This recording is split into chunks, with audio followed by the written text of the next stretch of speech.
Welcome back, brothers and heretics, to Grimhammer. Tonight we're diving into lore and heresy of the Night Lords. Before we get into the madness, be sure to like and comment any videos and topics you want to see in the future. Be sure to subscribe for the Emperor, Lord of Dark Gods. I want to thank you guys for the support. I've been absolutely killing it. Now, let's get into the madness. There is a habit among the learned, among archivists, remembrancers of dead empires, reclusiarchs with soot in their lungs, and warlords who mistake memory for truth, to speak of the sons of the Night Haunter as though they are forever falling, forever decaying, forever descending from some earlier and purer state into the gibbering ruin of murder, spite, and carrion hunger. It is an appealing lie. It is a lie made comfortable by distance.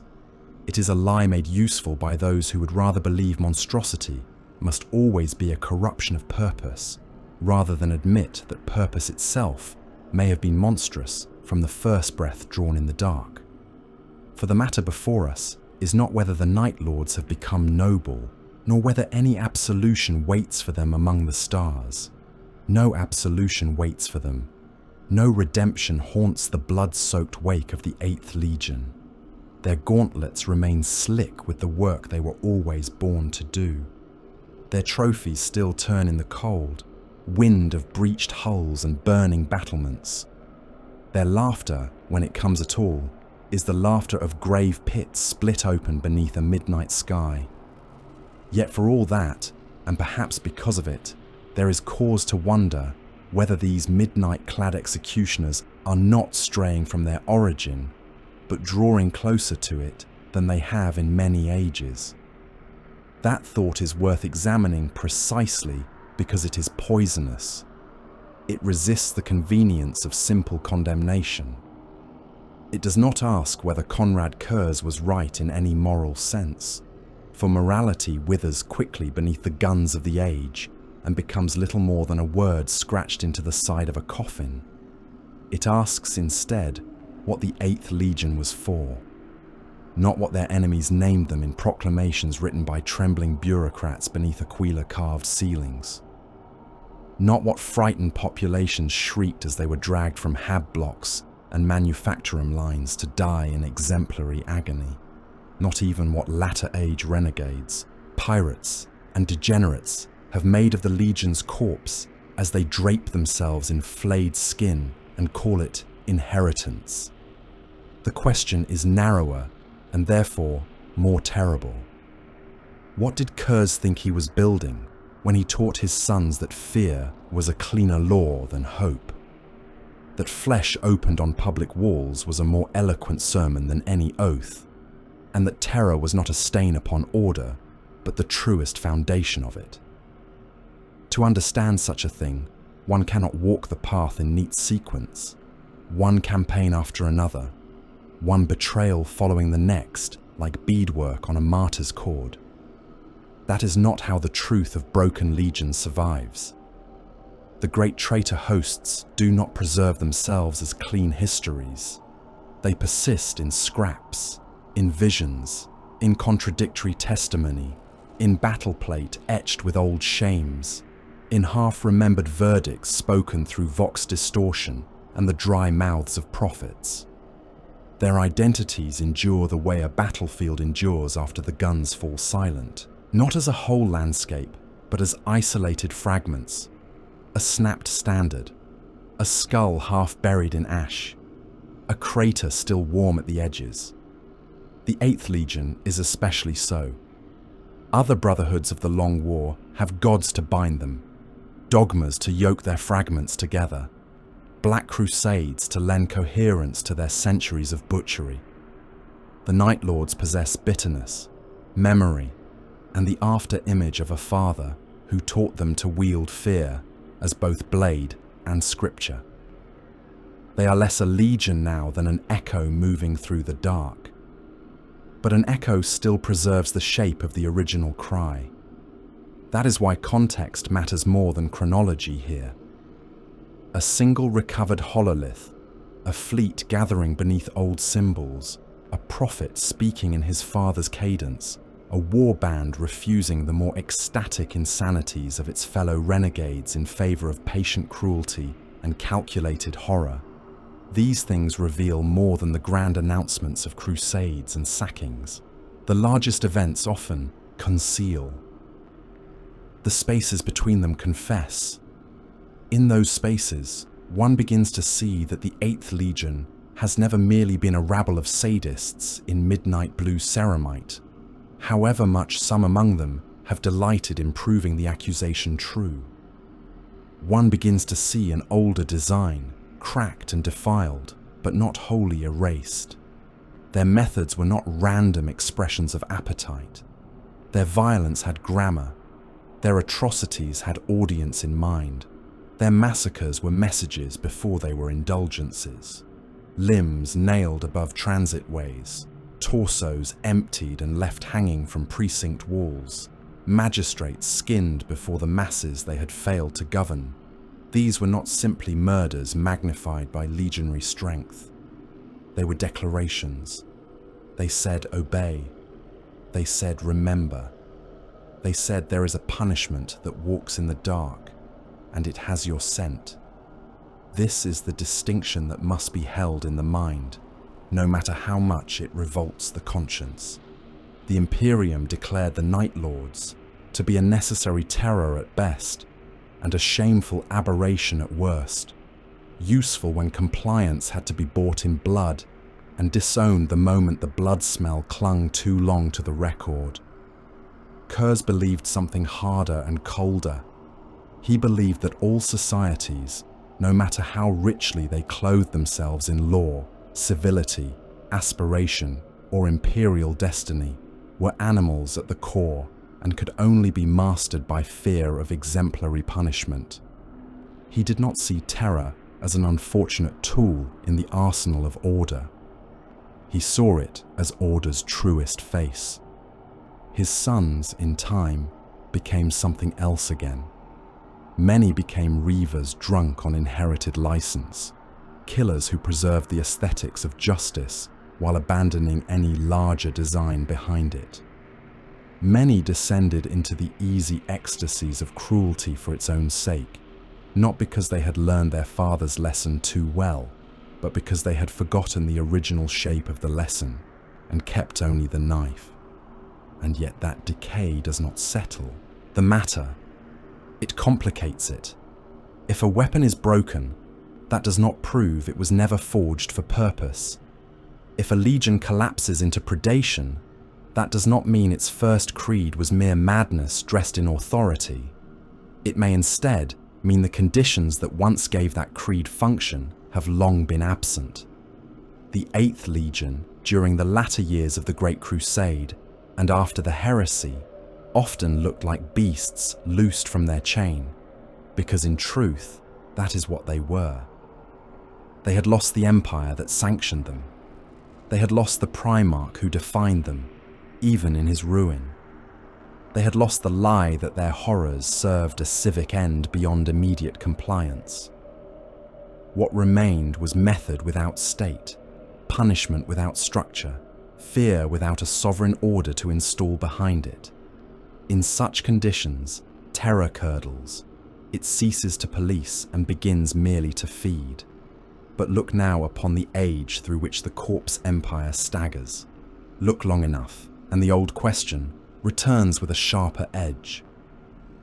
What is the Imperium in this era, if not a carcass lashed upright by ritual, repression, and ceaseless exemplary violence? Whole sectors vanish into warp storm and astropathic silence.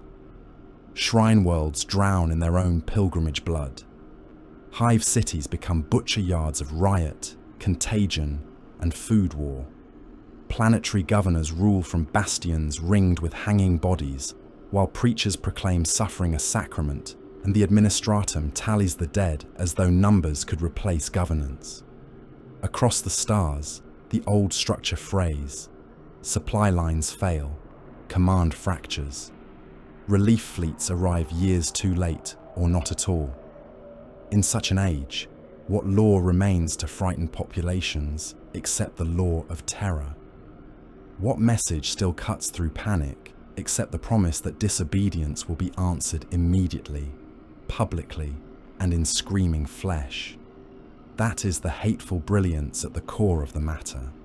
The galaxy has become more hospitable to the night. Lord's original function precisely because it has become more like the world that birthed their Primarch. Nostramo was not merely a setting in the life of Curze. It was the wound that taught him his faith, a realm where corruption sat on every throne and predation walked every alley. A world in which institutions did not protect the weak, where law had already rotted into a market of bought impunity, and where fear was the only language all strata understood without translation.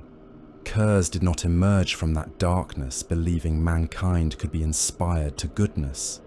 He emerged believing men obey when they dread the consequence of disobedience. Strip away 10,000 years of imperial pageantry and listen closely to the present age, and one hears the same lesson being taught on a million worlds by famine, siege, invasion, and administrative collapse.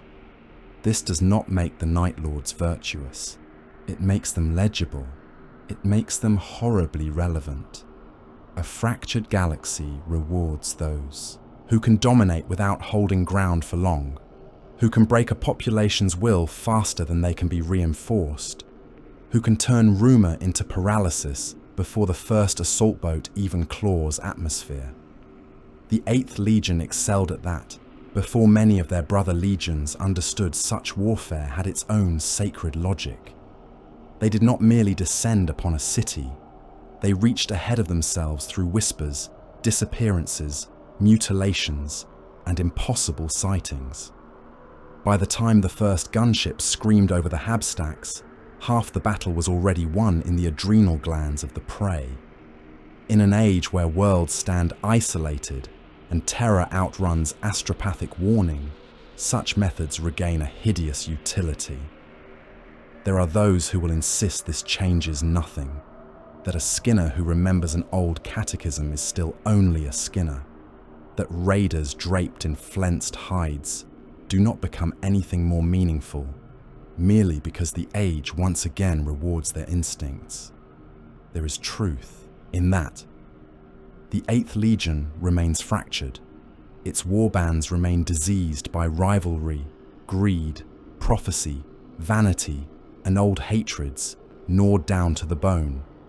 Many among them are no more than carrion princes wearing the memory of a legion like stolen skin. Yet even broken things can turn toward the shape they were first cast to hold. An executioner may be mad, but if the realm around him collapses into criminal darkness, his axe begins to look less like an aberration and more like a governing instrument once again. That is why this idea is worth discussing. Not because it offers comfort, not because it softens the crimes of Curze or his sons, not because it paints the night-clad killers in any noble hue. It is worth discussing because it suggests a truth more in keeping with the age than the easy lie of simple degeneration. Perhaps the Night Lords have not wandered so far from their beginning as many believe. Perhaps they have spent long centuries as shards of a doctrine awaiting the return of fitting conditions. Perhaps the collapse of the Imperium does not merely unleash monsters from the dark, but restores to some of those monsters the very function for which they were first unleashed. If that is so, then the cruelest question is not whether the sons of the 8th Legion are changing. It is whether the galaxy itself is becoming the sort of nightmare that once made the Night Haunter seem not merely inevitable, but necessary. Before the 8th Legion ever descended from the black between worlds, with wings of iron and talons wet with fresh opened meat, before the first vox shriek of their gunships sent whole populations stumbling to their knees in blind panic, before midnight plate and flayed trophies became a language of compliance understood across star systems, there was Nostramo. There was the world that made Conrad Curze long before any Imperial savant set quill to parchment and named him Primarch. There was the first cradle of his philosophy, though cradle is too merciful a word for that place. Nostramo was not a home. It was a wound in planetary form. It was a globe of smothered light, poison industry, old blood pressed into hab walls, and streets so steeped in predation that murder had ceased to be crime and become custom. If the sons of Curze were later to carry fear as banner, doctrine, and sacrament, then it was Nostramo that first taught the lesson. The Imperium did not invent the soul of the Night Lords. It merely inherited it, armored it, and hurled it at the stars. To speak of law upon Nostramo is to indulge a fiction. There were codes, certainly. There were enforcers, tribunals, guild pacts, gang oaths, magistrates robed in black cloth and official gold. There were decrees nailed to public pillars and curfews proclaimed over crackling speakers in avenues where the dead swung above the crowd. Yet none of these things amounted to law in any honest sense. They were costumes draped over appetite. Authority belonged to those rich, enough to bribe, savage enough to intimidate, or entrenched enough to ensure their crimes were called commerce by daylight and forgotten by night. Every institution on Nostramo had been eaten from within. Courts sold verdicts. Precinct houses served syndicates. Noble lines fed on labourers and called the feast stability. Children learned quickly which alleys belonged to whose knives. Workers learned which foreman could beat them to death without consequence. Families learned how much meat, how much coin, how much silence must be offered to keep the gangs from taking a son for labour, a brother for sport, a father for exemplary dismemberment. Fear was the only constant, and because it was constant, it ceased even to shock. It became the weather of the soul. In such a place, Curze did not learn governance in the lofty sense later celebrated by compliant imperial chroniclers when they wrote of brighter brothers raised among kings, generals, and wise old tutors. He learned no patient art of institution building. He was not taught mercy by philosopher princes. He was not schooled in the bonds of civic trust, nor in the dignity of law shaped by common consent. Nostramo had no such gifts to offer him. What it offered was simpler and far more corrosive. It showed him, day after day, corpse after corpse, that men restrain themselves only when they dread what follows restraint's failure. He saw that cruelty flourished wherever consequence was weak, delayed, or purchasable. He saw that corruption was not some rare blight upon the machinery of order, but the machine's natural state once fear of punishment had softened. He saw, too, that hope inspired nothing in the gutter except mockery. Promise meant less than threat. Idealism fed the grave. A warning scrawled in blood carried further than any sermon of reform. So the young Curze became not ruler, not reformer, but predator. He passed through the underlevels and soot-drowned districts as something closer to omen than man. The guilty vanished into shafts where only their screams returned. Gang chiefs were found with their rib cages peeled wide like devotional reliquaries, their organs arranged upon rusted tables as though some unseen judge had conducted an anatomy of sin. Extortionists were strung from transit spires by their own entrails, boots kicking in the poison fog, while the morning shift walked beneath and understood at once what judgment had come. A slaver might wake to darkness in his chamber and die with his jaw torn loose, his face pinned to a wall above the broken bodies of his sons. A corrupt magistrate who had sentenced the poor and spared the well-connected could be discovered flensed a pink ruin upon the courthouse steps. Every strip of skin left hanging from the bronze scales he had once invoked in hypocritical ceremony. Curze did not kill discreetly. He killed to be seen afterward. He made examples because example was the point. This is where lesser readings of the night haunter fail, for they mistake excess for accident. They imagine the mutilation as indulgence and the spectacle as merely the fever of a damaged mind. But on Nostramo, the public nature of punishment was the mechanism itself. Terror was not an unfortunate consequence of the sentence. Terror was the sentence's means of travel. A corpse hidden in an alley warned no one beyond the rats. A corpse displayed above a market square could freeze a district into obedience before sundown. Curze understood this before he ever commanded a legion, because Nostramo taught it to him without words. In a world where the state had already decayed into criminal theatre, only a more terrible theatre could seize command of the public imagination. The body broken in private might satisfy vengeance. The body transformed into a monument of agony imposed order. It seeded rumour. It entered dreams. It walked ahead of itself through whole precincts without taking a step. Men who had never seen the night haunter looked over their shoulders because they had seen what he left behind. Women hid their sons. Workers lowered their eyes. Gangers carried knives with sweating palms and began to wonder whether the dark itself had chosen a master. This was never justice in the sense the Imperium later pretended to cherish. It had no due process, no appellate chamber, no measured balance of evidence. Curze was accusation, verdict, and execution in one gaunt spectre moving through the smog. His justice was immediate because delay invited corruption. It was visceral because abstraction meant nothing to a population habituated to institutional lies. It was exemplary because example alone could overawe an entire city quarter at once. The principle beneath it was brutally plain.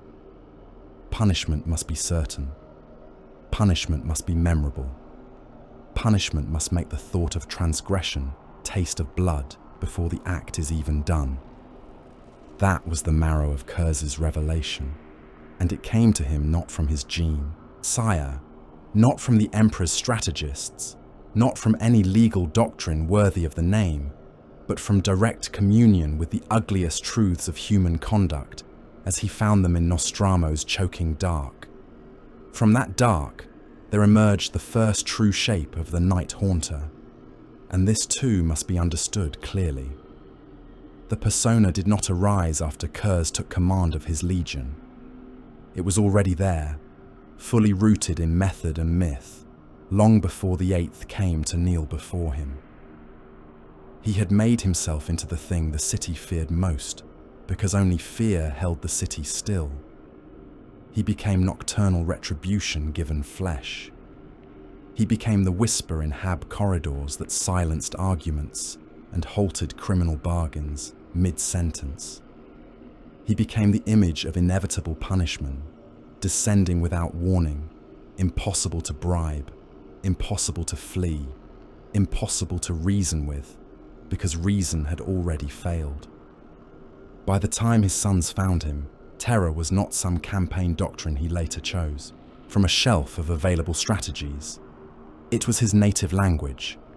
It was how he understood human beings and how he believed they must be ruled. That matters because it means the 8th Legion's future methods were not imposed upon Curze by imperial necessity. Rather, the Imperium placed in his hands a blade already shaped by Nostramo and then expressed surprise when it cut exactly as forged. When the Legion would later make compliance a matter of screaming Vox broadcasts, flayed governors hanging from hive battlements, severed heads stacked before void shield gates, and midnight raids timed not merely for tactical effect, but for psychic devastation. They were not inventing themselves anew beneath the Emperor's banners. They were scaling up the lesson learned in that poisoned world. Psychological warfare, exemplary massacre, punishment raids that shattered resistance before occupation even began. All of it was present in embryo on Nostramo's streets. Curze had learned that if one man is butchered with sufficient theatrical precision, 1,000 more will obey to avoid sharing his fate. The Legion became the galactic extension of that principle. What had once been a corpse on a plaza became a city burning in visible pattern from orbit. What had once been a magistrate displayed upon courthouse stone became an entire ruling class crucified across the facade of a conquered spire. The method widened. The philosophy did not change. It must be said again, because so many are eager to misunderstand this point for comfort or convenience, that none of this arose from kindness. Curze did not cherish his prey. He did not trust them to rise if shown a better path. He did not seek consent, only submission. Civic trust was alien to him because Nostramo had proved trust to be the first victim of corruption. He did not believe men should obey because authority was wise. He believed they obey because agony is persuasive. There is no gentleness hidden beneath this doctrine. No secret humanitarian core softens it. The peace curse imposed upon Nostramo, such as it was the peace of a room where everyone hears the butcher in the corridor and dares not breathe too loudly. It worked, after a fashion. That is what makes it so loathsome. Dread can secure a kind of order. It can turn crime into silence. It can make streets safe enough to walk, so long as the cost is that every soul walking them imagines claws descending from the roofline above. Later generations would look upon the Night Lords and see only monsters, and they would not be wrong. They would see flesh capes stiff with old gore, hearing arrays strung with tongues, helm lenses glowing red above butchered trenches where defenders lay in pieces, and brains steamed in the mud. They would hear the chain blade growl and the laughter over open vox as terror squads descended upon hab blocks and left them running red through the drainage channels. They would smell ruptured viscera, promethium, void leaked, blood freezing black across breached decking. They would know these warriors as sadists, executioners, carrion princes in midnight ceramite. But before all of that spectacle of legionary war, there was a boy remade by a dying world, and there was a revelation born from watching corruption flourish whenever consequence weakened. The 8th Legion's purpose was seeded there, in those alleys and towers, in those public mutilations, and those long nights when the guilty learned that something more pitiless than they were hunting them. That is the truth that must be carried forward into any understanding of the Night Lords. Their creed did not begin as a doctrinal appendage of the Great Crusade. It was not a mere specialty assigned by Imperial logisticians who needed one more instrument in their vast machinery of compliance. The Emperor may have found use in it. The Imperium may have named it, sanctioned it, and later denounced it when the smell became inconvenient. Yet the heart of the matter predates all of that. It was Curze's own revelation, private and brutal, born of direct witness to what men become when fear of punishment dies and appetite sits enthroned. Nostramo taught him that humanity is governed not by ideals, but by consequence, not by trust, but by dread, not by abstract law, but by the certainty that the dark remembers every sin and comes eventually to collect. From that lesson, the Night Haunter was made, and from the Night Haunter came the Legion that would one day cast the same lesson across the stars in blood, vast enough to drown worlds. When the sons of the 8th first stepped from the shadow of their Primarch's making, and into the vast iron architecture of the Great Crusade, something intimate and feral was taken from the alleys of Nostramo and given galactic scale. What had been one gaunt predator stalking poisoned streets became a legion of midnight-clad executioners falling upon worlds from the dark between stars. What had once been a private revelation learned in blood, smoke, and corruption became system, doctrine, and sanctioned instrument. This was the great transformation. Curze did not abandon his lesson when the Emperor found him. He did not set aside the cold creed Nostramo had carved into his bones. He merely received from a wider empire the means to impose that creed upon populations so vast that their terror could be measured in continents, in hive spires, in entire orbital chains gone mute beneath the threat of exemplary destruction. The 8th Legion did not discover itself during the Great Crusade. It was formalized there. Its private theology of fear was translated into the official language of compliance. That distinction matters. It is easy and comforting to imagine the Night Lords as little more than brutal shock troops, one more legion among the Emperor's many war engines, sent where resistance was strongest and then blamed for the mess afterward. But this is too simple and therefore false. Many legions could deliver shock.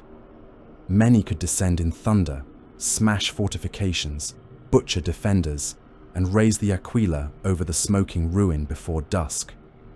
The Sons of Dawn could break a fortress in cold perfection. The Sons of Perturabo could grind empires to dust through pitiless mathematics. The Lunar Wolves could shatter the enemy's heart with startling speed. The World Eaters could drown a battlefield in red ruin until even the mud looked flensed. The 8th was something narrower, stranger, and in its way more revealing of the Imperium's hidden soul. They were an answer to worlds that would not be persuaded, would not be uplifted, would not be dazzled by diplomacy or awed by clean displays of overwhelming force alone. They were sent where compliance must be made unforgettable. There were worlds during the Great Crusade that could be taken by treaty and spectacle, by the promise of restored trade, by the revelation of lost human kinship, by the sight of the emperors, warriors descending like demigods and offering incorporation into a grander design.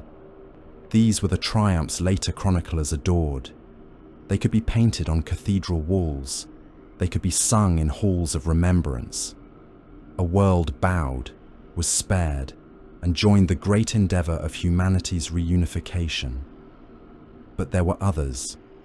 There were worlds rotten with hereditary corruption, petty tyrants, cartel states, blood economies, and ruling castes so steeped in predation that any offer not backed by immediate existential dread was taken for weakness. There were worlds where rebellion survived first defeat and second warning, where the local powers believed they could negotiate by stalling, by sacrificing their lower classes, by wagering that the Imperium needed them more than they needed the Imperium. For such places, the Night Lords were not merely useful, they were precise. Curze understood what much of the early Imperium preferred to dress in higher language. There are societies that can be conquered and left simmering. There are societies that must be made to remember. The 8th Legion became the hand that wrote memory in butchered flesh. They did not merely break armies. They dismantled the public confidence of a civilization. They turned governors into examples, not simply corpses. They hung the ruling class from the parapets of their own palaces, with ribs sprung open like obscene icons, letting the workers below see what awaited all command that mistook imperial patience for softness. They bled a city in one district so that 10 more would lock their own gates and deliver their militias bound and trembling before the midnight helms ever came near. They did not strike blindly. The terror was structured. It moved with intention. It sought witnesses. It sought rumor.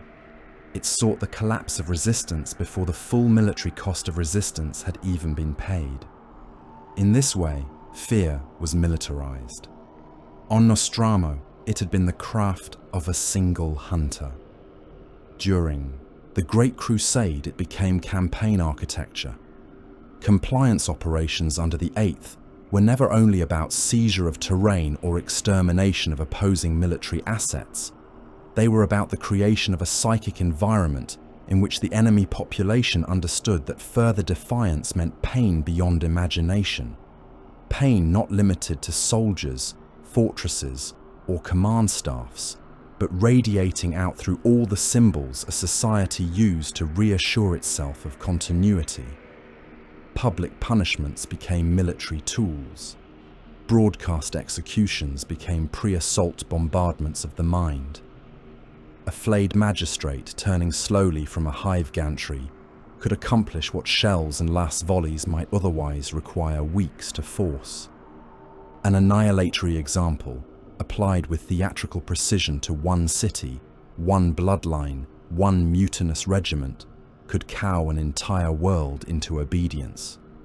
The 8th Legion's genius lay in understanding that terror conserved force when used with calculated excess. Why spend 10,000 lives in a grinding reduction when the spectacle of what happened to one bastion could cause 20 more to open their gates before the first drop pod burned the sky? This set them apart from the Imperium's more idealized masks. Some legions were allowed, even encouraged, to embody the Emperor's nobler story. They were conquest with banners held high, empire as destiny, war framed as the hard birth pain of a better order. With them came talk of honor, brotherhood, compliance through strength tempered by justice, the restoration of reason to the lost domains of mankind. Their victories could be narrated without too much embarrassment. Their dead could be mourned cleanly. Their violence could be placed within a rhetoric of necessity that still permitted admiration. The Night Lords were more difficult. They were what happened when the Imperium's need for obedience stripped itself of all decorative language. There was no liberation in their coming, save the liberation of a populace from its illusions that resistance might end in anything but displayed agony. Where other legions could pretend to be the sword of a radiant future, the 8th was the execution scaffold erected in that future's name. Here one reaches the center of the hypocrisy. The Emperor's empire required monsters long before the Heresy proved how many monsters it had made.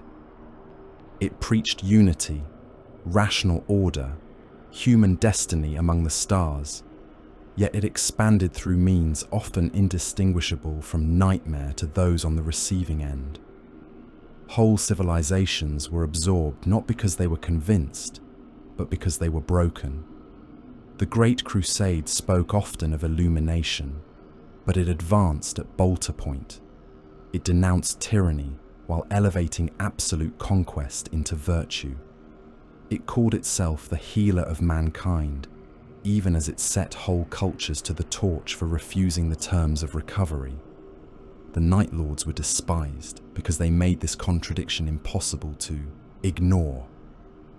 They did in the open, with skins nailed to walls and severed heads stacked in cathedral plazas, what the wider Imperium preferred to hide beneath polished declarations. They were not alien to the Crusade's logic. They were one of its purest expressions. That is why the 8th Legion was at once useful and hated. Imperial commanders summoned them when other instruments had failed or would cost too much. Administrators appreciated the speed with which intractable worlds became compliant after a proper lesson in midnight. Expeditionary fleets were grateful when years of insurgency ended in a single month of systematic terror. Yet admiration never followed utility. Too many saw in Curze and his sons the revelation of something they wished to deny about the Imperium itself. The 8th made it clear that unity could be forged not only by shared purpose, but by shared dread. They were necessary in the way a torture chamber is necessary to a regime that speaks loftily of peace. while fearing what peace would mean without coercion. Men used them because they worked. Men recoiled from them because they worked by uncovering the Empire's own true face. And in the short span that mattered to the Great Crusade's relentless appetite for momentum, terror did work. It worked with a vicious efficiency any strategist would have been foolish to dismiss. Compliance secured through fear could be astonishingly swift. Rebellions collapsed when leaders were skinned before their own regiments. Planetary defense forces broke when their families were made into messages. Merchant clans ceased funding insurgency when one line among them was reduced to eyeless ruin and displayed from the docking towers. There is an arithmetic to terror that civilized minds pretend not to understand until circumstance makes understanding profitable. Kill terribly enough in the right place, at the right time, to the right people, and many more will choose obedience over martyrdom. The knights, lords mastered that arithmetic, but all such gains carried rot within them. A world brought to heel through dread is compliant only while the dread remains immediate. It does not love the power that governs it. It does not internalize legitimacy. It does not transform defeat into loyalty, except in the most brittle sense.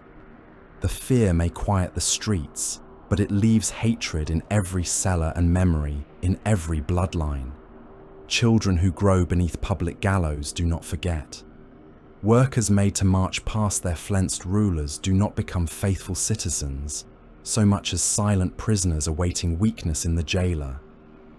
The 8th Legion could end resistance swiftly, yet what they produced was often obedience without devotion, peace without trust, stillness that masked a deep and undying desire for revenge. Terror is efficient because it is immediate. It is corrosive because it cannot sustain an empire without continually feeding itself more bodies. Yet even this corrosive result was not a deviation from the Night Lord's function. It was latent within it from the beginning. Too often their later atrocities are described as though the Legion somehow wandered away from its proper role and into excess. But excess was never foreign to the role. It was built into the mechanism. When a doctrine rests on exemplary punishment, every example must compete with the memory of the last. Fear dulls through familiarity. To remain effective, it must escalate, sharpen, become more intimate, more theatrical, more unforgettable. A public execution becomes commonplace, so the next must be a family flensed alive on the governor's balcony. A massacred militia becomes old news, so the next warning must involve hab blocks hung with stitched together remains visible from orbit. The logic is self-deepening. The Night Lords did not accidentally become grotesque because a few unstable souls misread their mission. They became grotesque because the mission itself rewarded grotesquerie whenever lesser horrors ceased to command sufficient obedience. This does not mean every legionary of the 8th thought in such cold terms.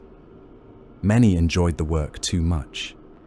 Many reveled in the opened body, the spraying artery, the hot stink of voided bowels and ruptured gut sacks steaming on ferrocrete. Many wore the philosophy of terror as a noble mask over appetites that had long since ceased pretending to be civic. But appetite flourished so well among them because the formal doctrine left room for it, even encouraged it, so long as the result remained strategically useful. Once fear is sanctified as instrument, cruelty finds endless justifications.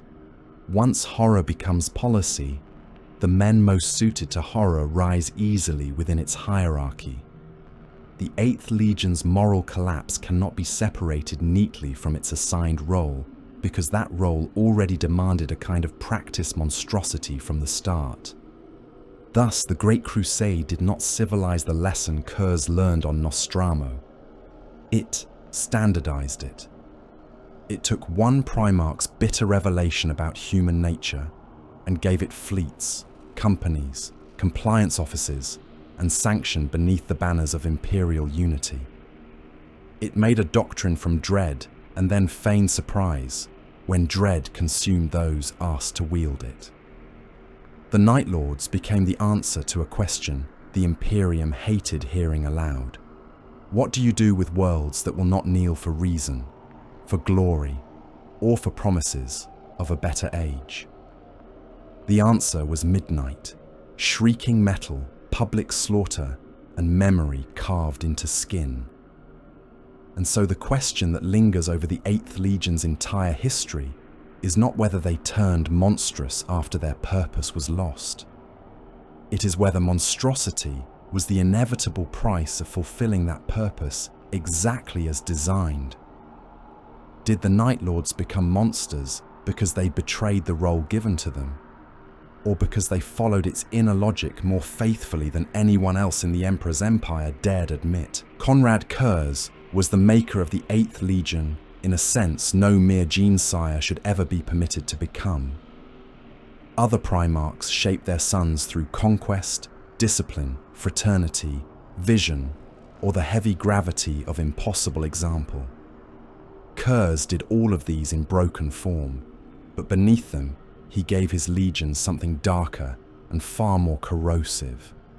He gave them his sight, not simply the cast of his eyes, or the terror he inspired when those hollow predator still features turned upon a subordinate and weighed his worth like a butcher measuring bone beneath skin. He gave them the shape of his thought, and his thought was diseased from the root.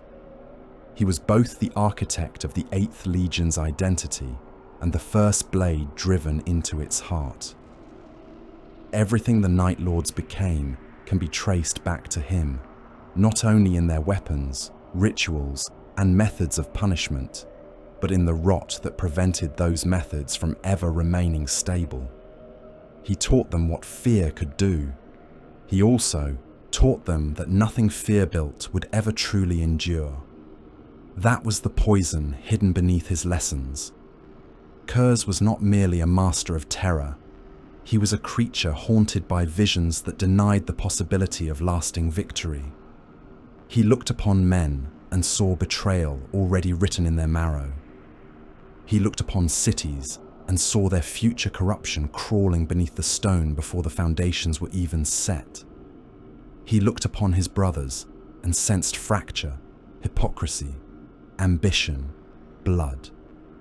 He looked upon himself and saw not a builder, not a lawgiver, but a condemned thing walking the path already chosen for him by a cruel and laughing cosmos. Such a mind could still create doctrine. It could still refine brutality into system. It could still enforce order by making punishment immediate and unforgettable.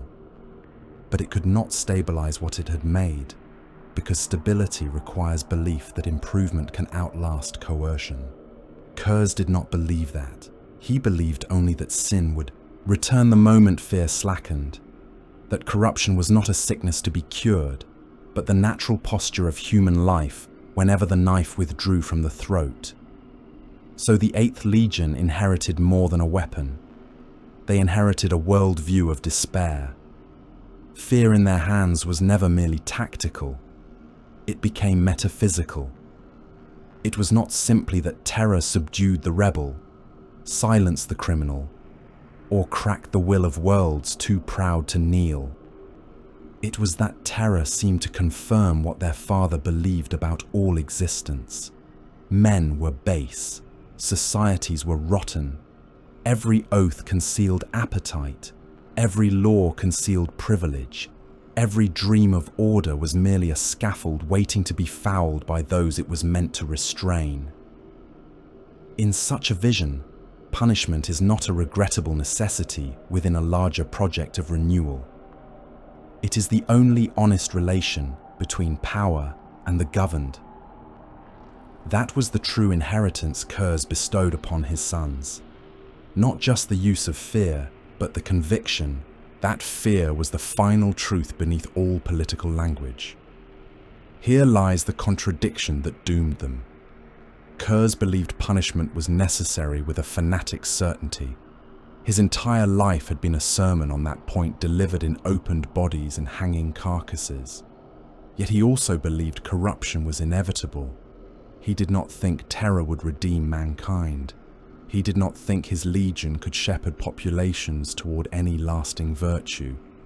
At best, fear could keep vice cowering in the cellar, while the executioner prowled above. The moment the executioner departed, the old hunger would return to the streets. That belief poisoned everything. If men are damned by nature, then law becomes mere containment. If corruption always rises again, then justice is stripped of its aspirational soul and becomes endless chastisement visited upon creatures already judged unworthy of mercy. Curze did not simply train his sons to punish wrongdoing. He trained them to assume guilt as the default condition of the species. That assumption transformed the 8th Legion from instruments of order into judges who had already pronounced sentence before the accused drew breath. In the early shape of Curze's doctrine, terror still possessed a harsh and brutal logic. The criminal was displayed to frighten the many into obedience. The city bled so the world might submit. The atrocity, however vile, pointed outward toward a social effect. But as Curze sank deeper into fatalism, the distinction between punishing transgression and expressing contempt for existence itself began to erode. If every society is already corrupt, if every population merely waits for the chance to indulge its appetites, then the gap between the guilty and the merely not yet guilty narrows to almost nothing. In that moral night, the Legion ceased to regard those under judgment as errant subjects who might be corrected through terror. They became specimens of a species already condemned. The only question was when and how punishment would fall. One can scarcely overstate the damage done by serving a Primarch who saw doom everywhere and trusted almost nothing. Other legions were steadied by fathers who believed in conquest as destiny, in duty as self-justification, in endurance, in honor, in divine favor, in savage freedom, even in apocalyptic revelation. These were dangerous beliefs, often bloody and imperial in their arrogance, but they gave coherence. They told a warrior what his suffering meant. Curze offered no such gift. He gave his sons method without faith in outcome. He gave them purpose without belief in permanence. He taught them that fear works, but also that what it wins will rot. He taught them that punishment is necessary, but also that no punishment can cure the sickness at the center of men. To stand beneath such a father was to become expert in destruction, while feeling the futility of every victory gnawing at the heel of every advance. That psychological atmosphere soaked the Legion through. A warrior can endure much if he believes he is building something that will survive him. He can commit horrors and still imagine them as sacrifices laid upon the altar of eventual order. The 8th were denied that illusion by the very hand that armed them. Their father's example taught suspicion toward everyone, contempt toward the weak, and corrosive mistrust even toward success. If a world submitted, it was only waiting to betray. If a governor knelt, it was because he feared pain, not because he had learned anything worthy. If a campaign ended in peace, the peace was a mask stitched over a snarling mouth. Such lessons produce a particular kind of warrior, one for whom cruelty easily becomes not just means, but temperament. Why spare when the spared will offend again? Why temper punishment when moderation only invites the return of vice? Why distinguish carefully between justice and appetite when the universe itself appears to mock every pretense of moral structure? Thus, the 8th Legion began to lose coherence, not because its methods were unclear, but because the spirit animating those methods offered no stable end state. Curze provided his sons with the grammar of terror, but not with a hopeful political horizon toward which terror might supposedly strive. He offered justice without renewal. He offered order without trust. He offered discipline without fraternity. He offered verdicts, not futures. At first, when the machinery of the Great Crusade still wrapped the Legion in larger purpose, this absence could be disguised. Imperial expansion supplied a forward motion that the Legion itself did not have to generate from within. There were always new worlds to break, new compliance actions to prosecute, new enemies upon whom the lesson of fear could be carved. But beneath that motion, the hollowness remained. The Eighth knew how to punish, but not how to imagine what should come after punishment, except a temporary silence bound to fail. This is the point where early terror for order begins to curdle into later terror for expression. The distinction is vital. In the beginning, terrible as it was, Curze's methods still regarded horror as a mechanism pointed towards social obedience. Blood was spilled to produce stillness. Flesh was displayed to force compliance. But as despair deepened and fatalism became the Legion's native air, cruelty increasingly detached itself from instrumental necessity and fused with identity. The scream stopped being merely a warning for those who heard it and became a thing valued for its own music. The flayed skin ceased to be solely a political emblem and became adornment, inheritance, proof that the wearer belonged to the true and terrible lineage of Nostramo's knight. The theatrical aspects of punishment, once selected because they achieved a strategic effect, began to define the Legion's self-understanding. To be a Night Lord was not just to employ terror, it was to inhabit terror, to wear it, breathe it, speak through it, and increasingly to need it for the confirmation of the self.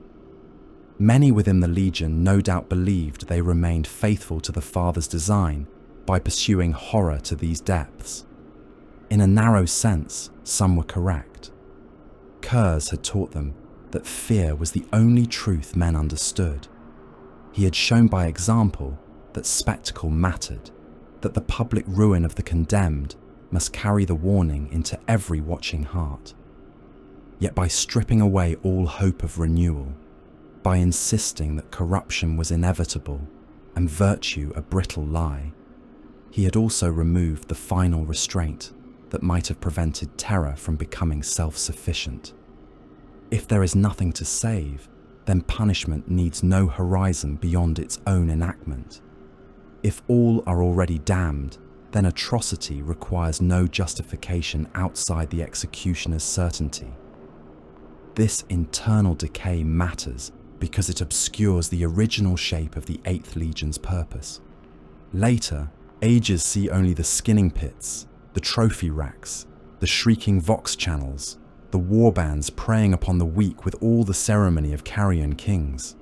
They see the madness and assume it was always only madness. They see the sadism and conclude there was never doctrine beneath it.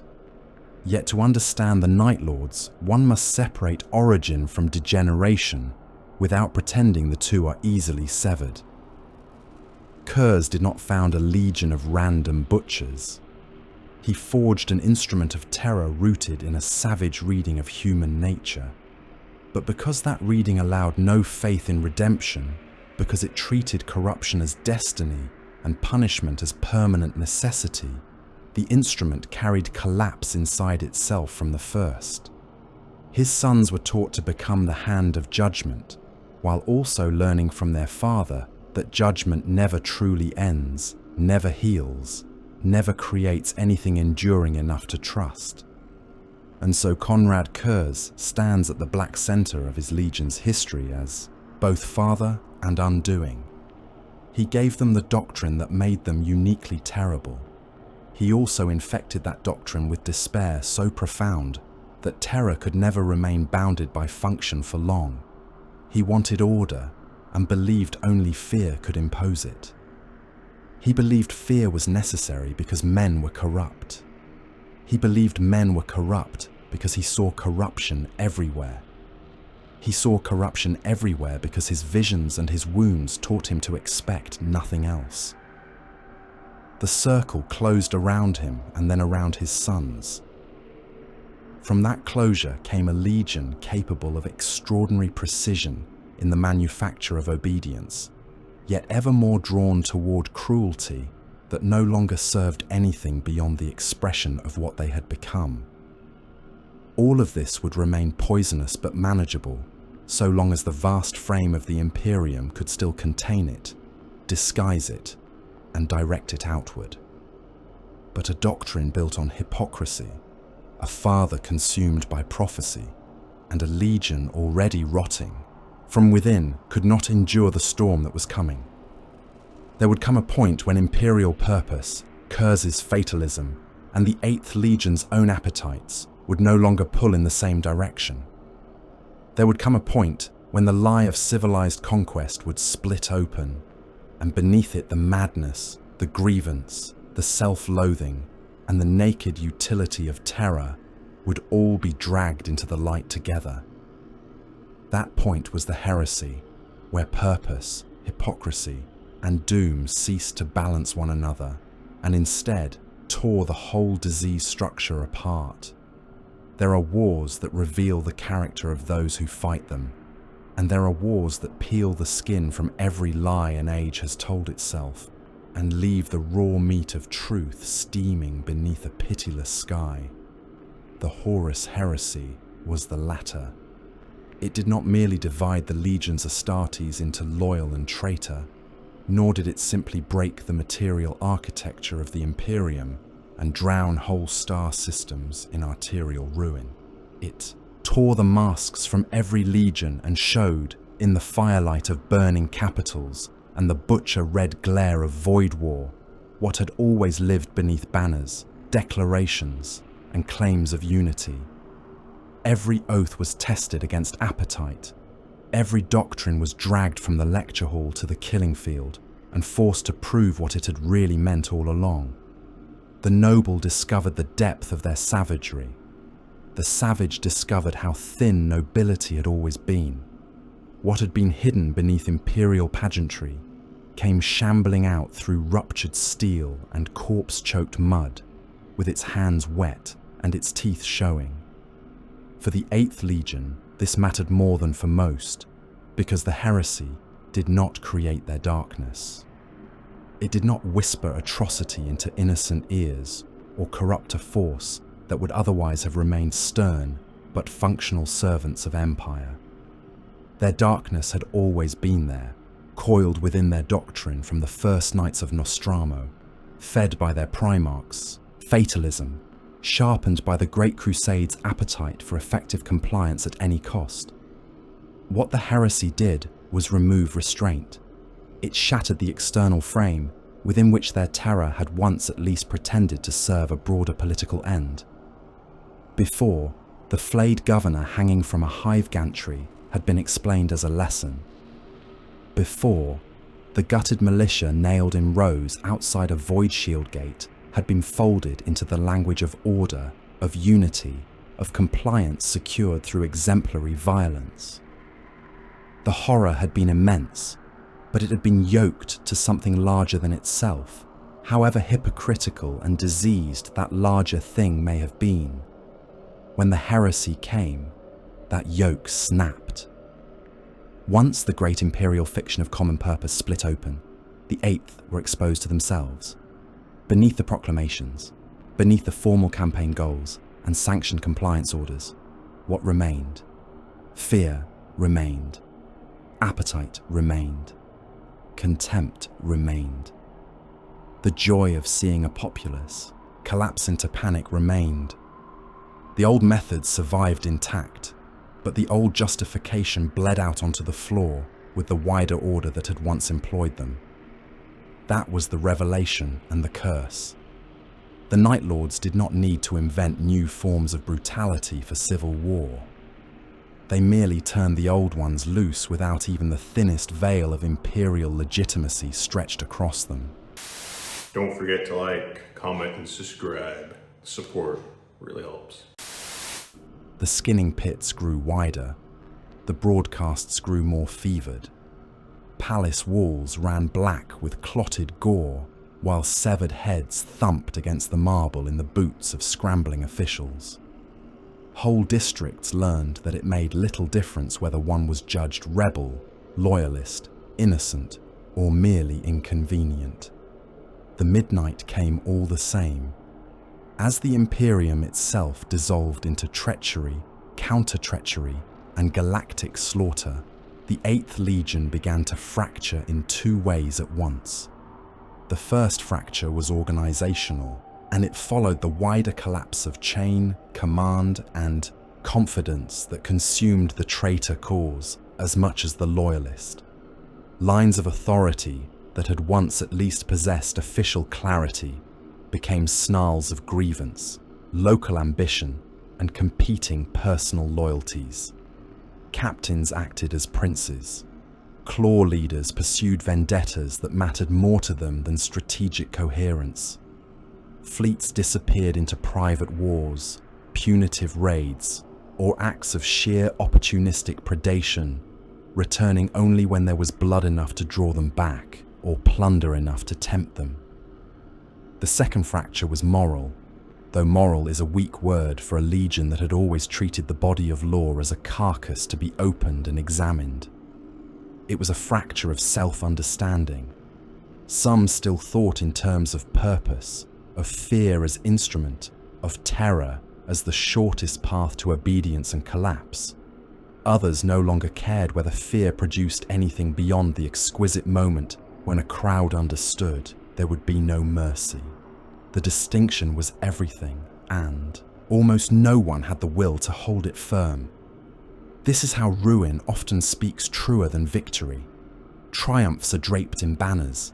They are narrated by survivors who need meaning to justify the butcher bill. Defeat and collapse are more candid. In the aftermath of broken causes and dead fathers, men show what they were all along, because there is no longer sufficient structure to force them into cleaner poses. So it was with the Night Lords. The legion that had once been a dreadful but coherent arm of policy began to reveal how much of that coherence had depended upon the existence of an empire large enough to absorb their methods and call them necessary. Strip the empire away, and what stands in midnight plate? Not one answer, but many, and almost all of them ugly. There were executioners still reciting the old logic of exemplary terror. There were nihilists laughing through vox static as they carved apart refugees in the holds of captured pilgrim ships. There were bitter heirs who hated the Imperium with a purity sharpened by self-loathing. There were prophets, carrion lords, raiders, torturers, and broken sons who had inherited their father's contempt, but not even his grim certainty of function. Once the Imperium no longer provided a political frame, terror lost its official purpose and drifted free like a blade spinning through void. This is a crucial point. Fear as doctrine can be directed, however monstrously, when there is a defined order to impose after the screaming stops. It can be measured against a strategic end, however poisoned. But once there is no accepted order left, once the state that claimed the violence as its servant has become merely another claimant in a civil war of gods and demigods, terror becomes unmoored. It still wounds. It still subdues. It still sends populations into spasms of self-policing panic. But its meaning changes. It no longer says, obey this empire or suffer. It says only suffer because there is no empire left worth naming, only the local shadow of whoever is strongest in the moment. For the 8th Legion this was catastrophic, because their entire identity had always hung upon the belief that terror was the hidden spine of order.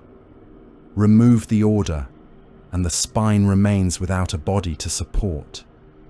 This was the hour in which the Night Lords ceased, in any meaningful sense, to function as a united strategic arm, and became instead a scattering of predators and broken heirs. Their warbands kept the heraldry. They kept the lightning-split midnight, the skull visages, the trophies, the methods of ingress, the taste for darkness and sudden ruin. They kept the scream. They kept the public desecration of the dead. They kept the old grammar of fear. But grammar alone does not preserve a language when every speaker means something different by the same words. One warband might descend upon a rebellious world to break its will and extort submission. Another might butcher the same world to feed spite, to heap skulls, at the feet of no god but memory. Another might strike not from strategy at all, but because some captain saw in the ruling class of that planet the face of Nostramo's ancient corruption and felt the old itch in his gauntlets. Aesthetics remained. Methods remained. Identity in the deeper sense became ragged, contradictory, and in places almost hollow. At the center of this dissolution stood Curze himself, not as savior, but as the last diseased point of authority capable of telling the Legion what it was meant to be. His death mattered beyond grief, beyond vengeance, beyond the bitter theatre of his own long courtship with doom. When the Night Haunter finally fell, the Eighth lost more than a Primarch. They lost the one being whose voice, however fractured by prophecy and madness, could still define their mission with something approaching finality. He had always sabotaged them, even as he shaped them. He had filled them with despair, even as he taught them method. Yet so long as he lived there, remained a black center around which their contradictions could still orbit. His death tore that center out. The body of the father was gone. The gaze that had judged, condemned, and explained the world in the same cold breath was extinguished. In its place remained inheritance without arbiter. No legion built upon fear and fatalism could weather such a loss without splintering further into the nearest available forms of certainty. And those forms were almost always the certainty of the knife. From that point onward, many among the Eighth preserved the shell of legionhood more faithfully than its substance. They still spoke of Curze. They still draped themselves in the iconography of judgment and exemplary punishment. They still entered battle as though every strike were a sentence passed upon the guilty. But a united strategic identity had been bled out of them. Some refused the more ecstatic corruptions embraced by other traitors, and wore that refusal as proof they remained truer to their origin. Some sank into pure bandit sovereignty, void-born tyrants raiding where they pleased and naming it justice if anyone dared ask. Some clung to prophecy. Some clung only to resentment. What was shared among them was not a single plan, but a shared memory of fear as inheritance, and a shared instinct for turning violence into spectacle. This fall into purposeless cruelty is precisely why any later hint of renewed direction matters so much. If the Night Lords had remained a functioning legion all along, their continued acts of terror would tell us little beyond persistence. But because they broke so completely, because so much of what followed was fragmentation, opportunism, and the self-perpetuating theatre of inherited atrocity, any sign that the old shards are beginning to align again must be read with care. A broken blade glinting in the dust is one thing. Broken shards slowly turning toward the shape of the blade they once formed is another. If warbands long defined by spite, predation, and memory begin once more to act as though terror has a coherent role beyond immediate indulgence, then one must ask whether this is mere coincidence or the first hint of an older purpose stirring in the bones. That question becomes sharper when set against the state of the wider galaxy. For the Heresy taught the Night Lords what they became when Terror lost its frame, but it also revealed how much they had once depended upon a disintegrating empire to give shape to their methods. In the long centuries after that catastrophe, they remained feared, but fear alone is not purpose. Yet what if the modern age, with its severed sectors, dead worlds, isolated populations, collapsing command structures, and governments ruling through panic, spectacle, and exemplary punishment, is beginning once again to offer the sort of conditions in which the Eighth were first conceived? What if the scattered descendants of Curze now look upon the corpse, Empire's latest convulsions, and see, not merely prey, but an environment in which their oldest function could return in hideous clarity? What if the galaxy, by growing more broken, more frightened, and more accustomed to obedience through public horror, is once again becoming the kind of nightmare in which the sons of the Night Haunter know exactly what they are for? After the fires of the Heresy had burned themselves down to long embers drifting through a corpse-clogged galaxy, after the banners of once vast hosts had been reduced to rag-stitched icons in the holds of raider craft, after brothers had become carrion rivals and whole legions had either prostrated themselves before warp-born masters or dissolved into cannibal principalities of gunmetal and spite, the sons of the Night Haunter endured in a manner truer to their nature than simple survival. They did not endure as a realm, nor as a disciplined host whose command Vox still carried from one end of the stars to the other, with unquestioned authority.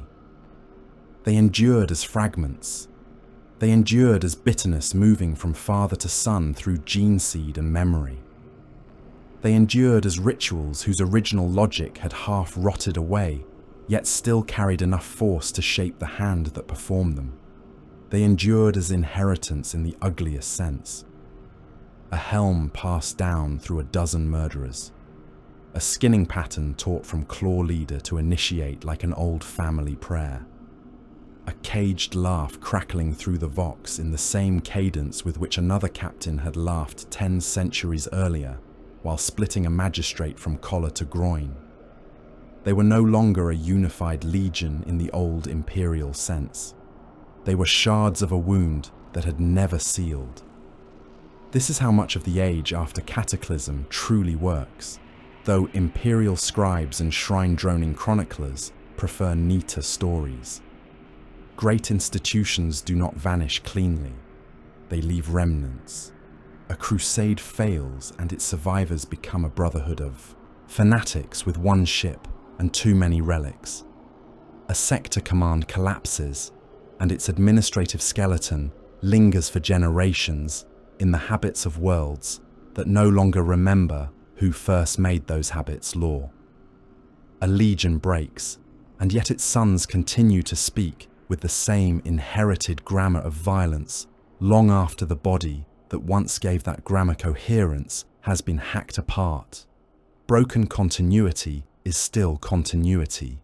The thing persists, not whole, but recognizable, the way a flayed face nailed to a bulkhead still preserves enough of the features that one can name the dead.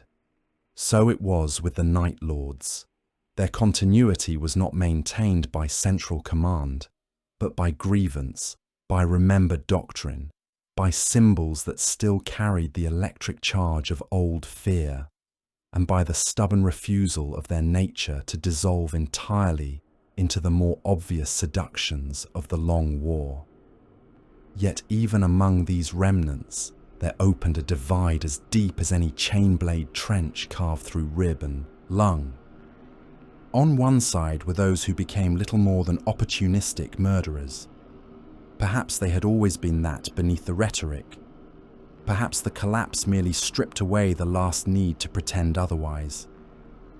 They stalked the void as pirates, extortionists, sadists, and carrion lords, raiding weak shipping lanes, descending upon defenseless moons, peeling open pilgrim vessels for sport and plunder, decorating their armor with tongues, fingers, strips of tattooed skin, and the blackened brains of officers burst from their skulls by close-range bolt detonation. These were killers who wore the 8th Legion as a costume of legitimacy, over appetites that had long since ceased to answer to doctrine. If they spoke of justice, it was often with the same filthy amusement that accompanied the whine of a torture saw grinding through kneecap and femur. They kept the look, they kept the scream, they kept the exquisite theatre of horror, but function had withered in them, replaced by hunger and self-enthronement. On the other side remained those who clung to a harsher and in some ways more terrible self-image. They did not imagine themselves redeemed. They did not mistake their own hands for clean things. Their gauntlets were still lacquered in old blood. Their decks still stank of tannin vats, flensed hide, scorched bone, and the wet copper reek of opened men hanging in rows with their guts drooling into collection troughs. Yet somewhere beneath the trophies and the midnight malice, there persisted an idea that the 8th Legion had once possessed a purpose distinct from mere predation. These warriors still thought in terms of example, of calculated fear, of social collapse induced through punishment, of terror as a strategic language rather than only a private amusement. They were not gentler. Often they were colder, more restrained, more exact. A butcher who kills from appetite can be sated by the room before him. A butcher who kills from doctrine is already considering who must witness the corpse, which district will hear of it first, what chain of panic will follow, how many thousands may be controlled through the carefully staged agony of a dozen. This is why the stories of figures such as Talos matter so greatly when tracing the fate of the 8th. Not because he cleansed the Legion of its crimes. He did not. Not because he restored some impossible innocence. None existed to restore. He matters because within him one could still see the old tension alive rather than fully collapsed. He bore the prophetic wound of his father without becoming merely a slavering mimic of Curze's madness. He moved through the Long War as a relic of coherence, bitter and lethal, carrying within him not a fantasy of imperial order, but a sense that the Legion was more than a drifting congregation of flayers. His every action was haunted by extinction, by memory, by the knowledge that he and his brothers walked amid the wreckage of something greater and more terrible than simple piracy. In men like Talos, the 8th still possessed the capacity to look backward, not merely with nostalgia, but with recognition. The language of the Legion had not entirely become gibbering static. There were still speakers who remembered what the words originally implied, and where Talos mattered as memory embodied, Desimus matters as continuity promised through prophecy. The name itself moves like a blade through the scattered histories of the Legion, not because it resolves their fragmentation, but because it suggests that fragmentation was never the whole story. A broken line can still have descendants. A severed hand can still point. In the possibility of Desimus, there lingers the notion that the 8th Legion's inheritance was not only dispersal, not only decay into isolated cruelty, but also transmission. The father's shadow moves strangely through his sons. Prophecy, however diseased, creates strange forms of endurance. Where institutions fall, apart, myth can still keep fragments aligned long enough for a future convergence. The Night Lords do not need clean reform to feel again the pull of a common gravity. They require only enough shared omen, enough remembered hatred, enough conviction that their violence once meant something larger than immediate appetite. In that sense, Talos and Desimus are not merely characters in a scattered post-imperial saga. They are signs that the Legion's story did not end the moment it ceased to resemble a proper Legion, on any administratum ledger. For that is the truth of the 8th in the Long War. Their strongest surviving trait is not unity of command, it is persistence of method. Others may lose themselves more completely to demonic patronage, ecstatic worship, or the grandiose abstractions of the warp. The Night Lords often remain terribly material in their brutality. They prefer the certainty of skin under blade, the visible effect of fear spreading across a city faster than flame, the practical genius of making a populace police itself through rumour and panic before the first assault even lands. A warband may differ wildly from another in loyalty, strength, ambition, or philosophical pretension. Yet both may still understand without explanation how to black out a district, how to broadcast the screams of its governor into the habstacks, how to stack torsos in the shape of an omen above the transit lines, how to let one carefully chosen massacre do the work of a prolonged campaign. The institution is shattered. The method survives with astonishing purity. Such survival should not be underestimated. Institutions are easier to kill than symbols. A fortress can be destroyed. A command chain can be severed. A muster roll can be erased in plasma fire. But symbols, inherited hatred, and remembered doctrine can outlive all the formal structures that once carried them. The lightning across midnight plate still means something even when worn by a murderer with no Primarch, no official remit, and no world to call home. A flayed corpse suspended above a city gate still speaks the old language, even when the killer no longer serves any empire but his own spite. Hatred itself becomes archival. One generation of Night Lords teaches the next whom to despise, how to despise them, and how to turn that contempt into civic paralysis through exemplary atrocity. In this way, the Dead Legion remains active inside the living warbands, like old scar tissue, pulling every movement back toward the shape of the first wound. It is also significant that the Night Lords, for all their corruption and proximity to the damned immensities of the eye, often remain less fully subsumed into devotional frenzy than many of their traitor kin. This is not purity. It is certainly not resistance in any noble sense. They are steeped in blasphemy, mutation, and the long taint of their exile.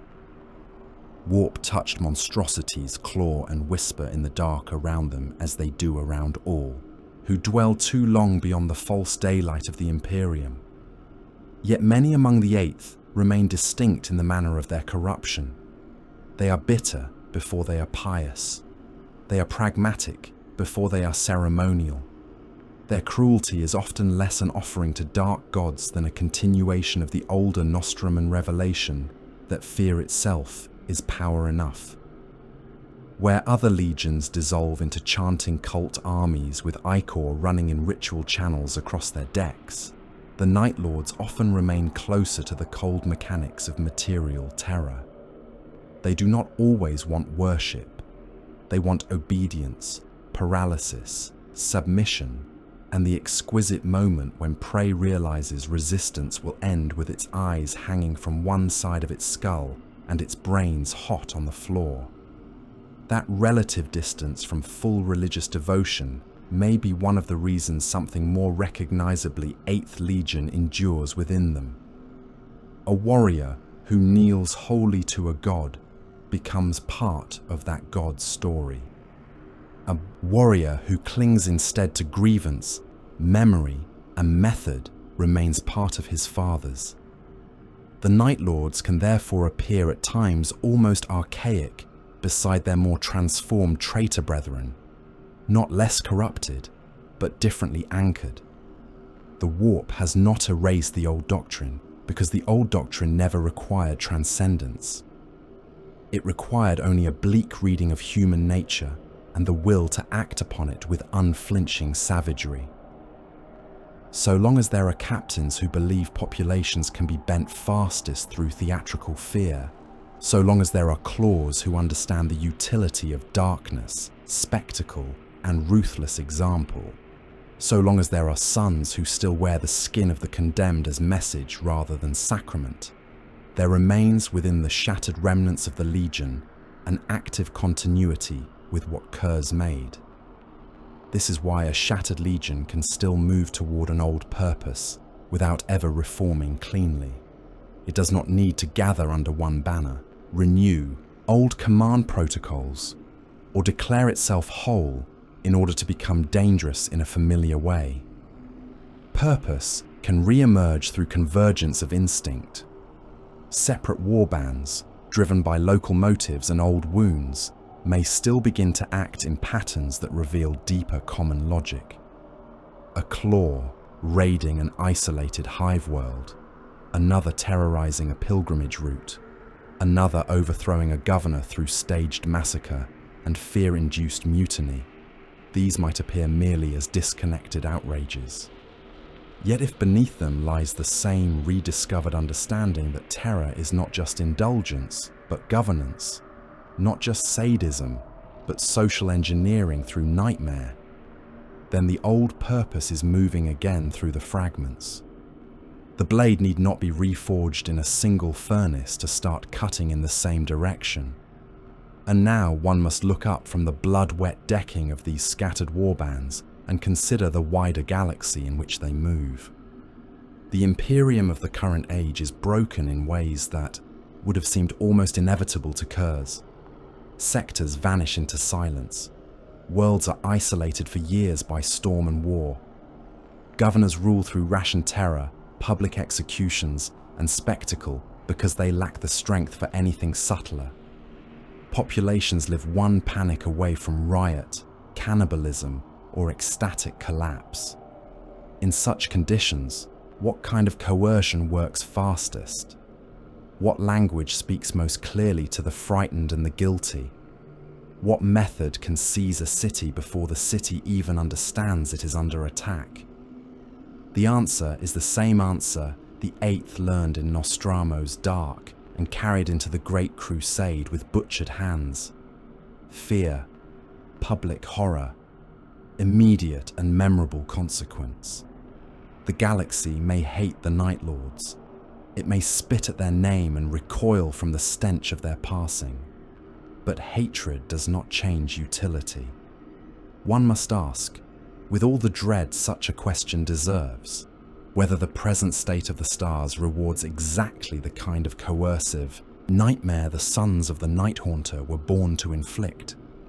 The age itself now labours beneath conditions in which the old methods of the Eighth no longer seem like aberrant relics from a more openly savage era, but grimly efficient answers to the question of how power survives when all gentler claims have been blasted hollow.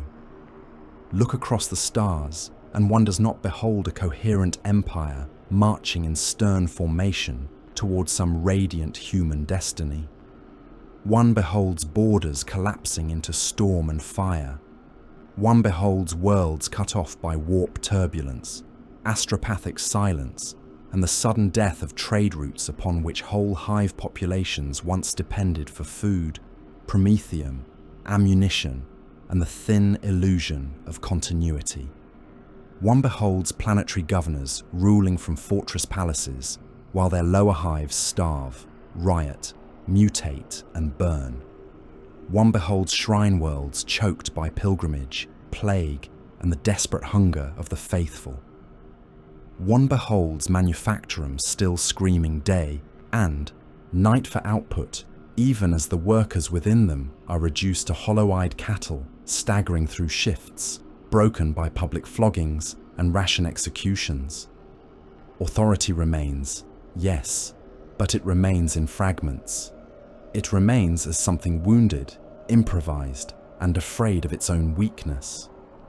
The great edifice has not vanished, yet everywhere it has cracked, and through those cracks pours the ancient truth Curze believed he had seen in mankind from the first.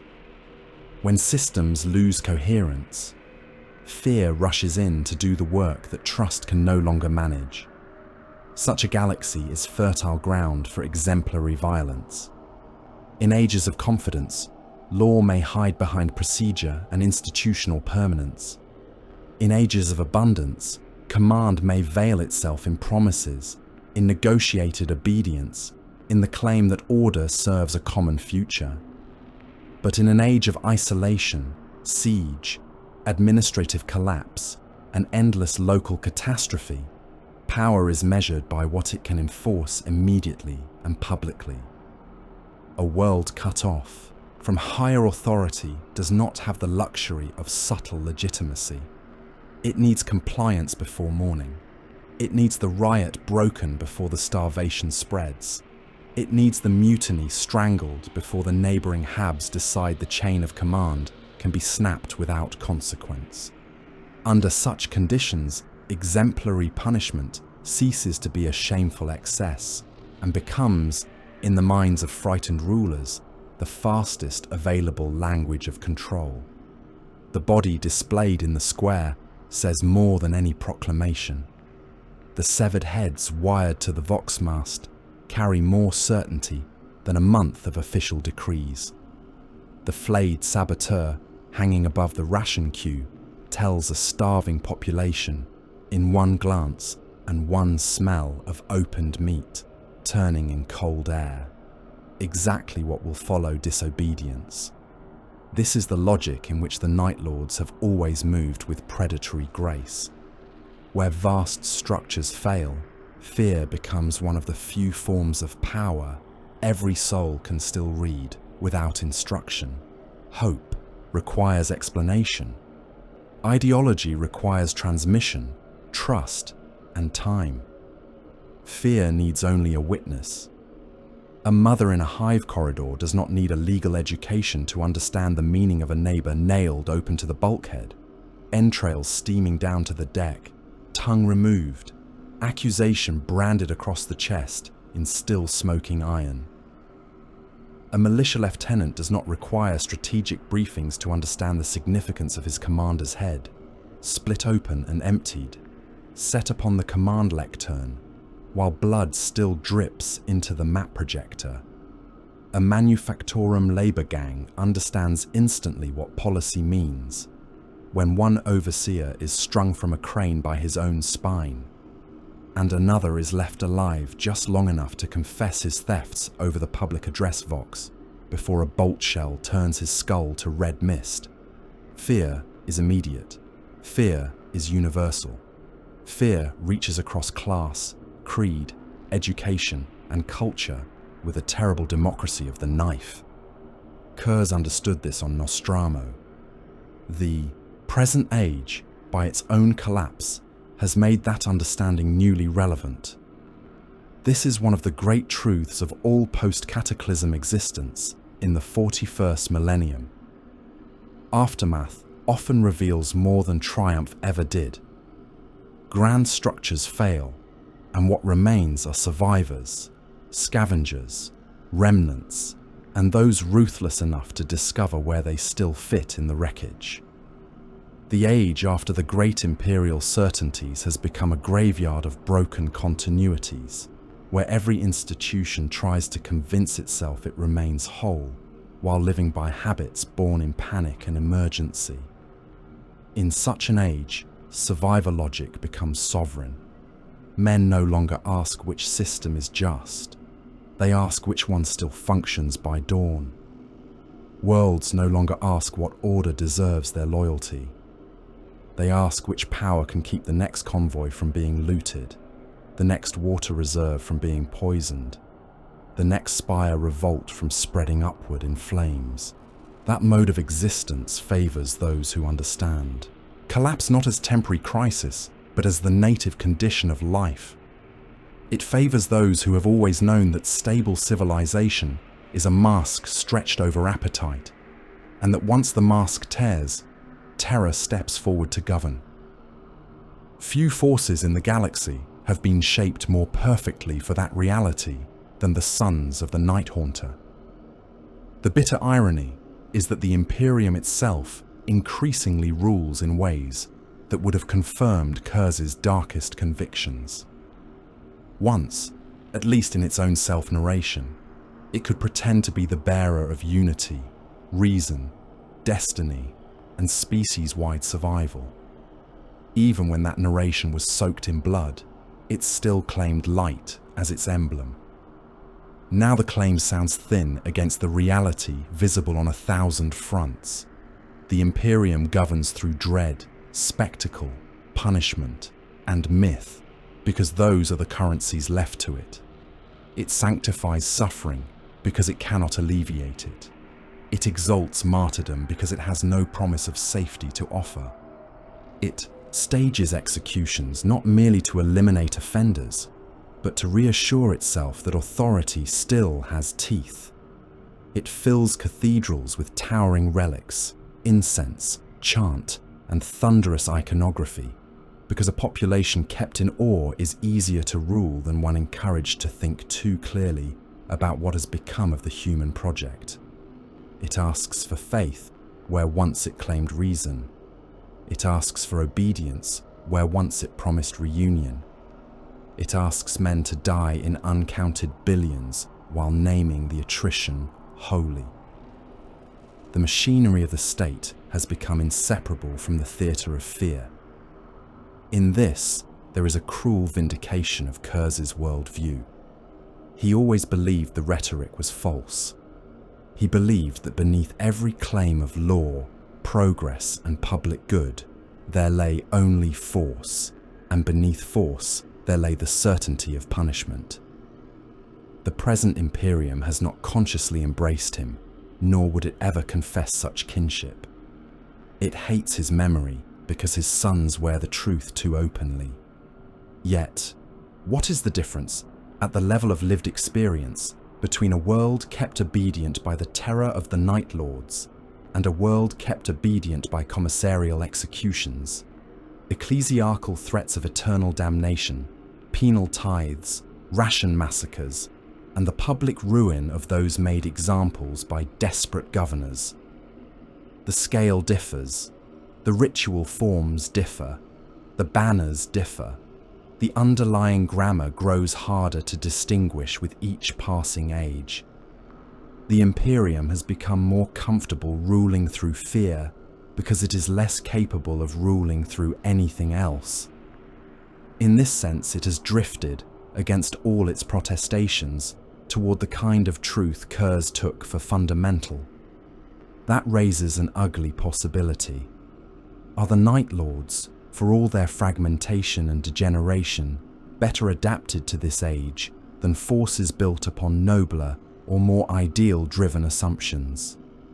A legion or chapter that wages war in the name of honor, liberation, or ordered strategic conquest may still be devastating, but such forces often perform best when their campaigns feed into stable structures of occupation, governance, and resupply. They are engines of disciplined war in service to systems that still believe themselves coherent. The Night Lords require less. They thrive where there is confusion, broken communication, weak local leadership, isolated populations, and authority already stretched so thin that one precisely staged atrocity can collapse an entire district into self-policing panic. In a galaxy of severed sectors and local nightmares, the ability to dominate psychologically may matter more than the ability to hold open-field victory under ideal conditions.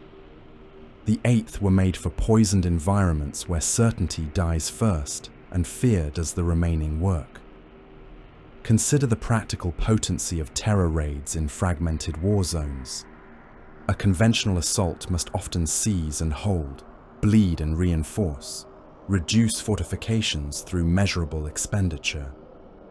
A night, Lord's strike begins elsewhere, in rumor, in darkness, in unexplained disappearances, in the sudden failure of lights across an underhive block, in the Vox channel hijacked so that every habitation unit hears the wet screams of a district magistrate being taken apart one finger, one eyelid, one strip of skin at a time. Then come the decapitation strikes. Commanders vanish. officers are found peeled and arranged around their own strategy tables. Communications nodes are overrun in silence, their crews left hanging in loops of steaming intestine from the relay gantries. 1 or 2 visible massacres are staged not for sheer body count, but for mnemonic effect. By the time the defenders understand the enemy's numbers, the battle has already entered their nervous systems. Militia units desert to protect families. Hab populations barricade themselves and refuse all official orders. Minor gangs seize the moment to riot, loot, and settle old scores, worsening the collapse. The Night Lords need not exterminate a city if they can make the city convulse against itself. In this way, psychological domination becomes a force multiplier of extraordinary efficiency where society is already brittle.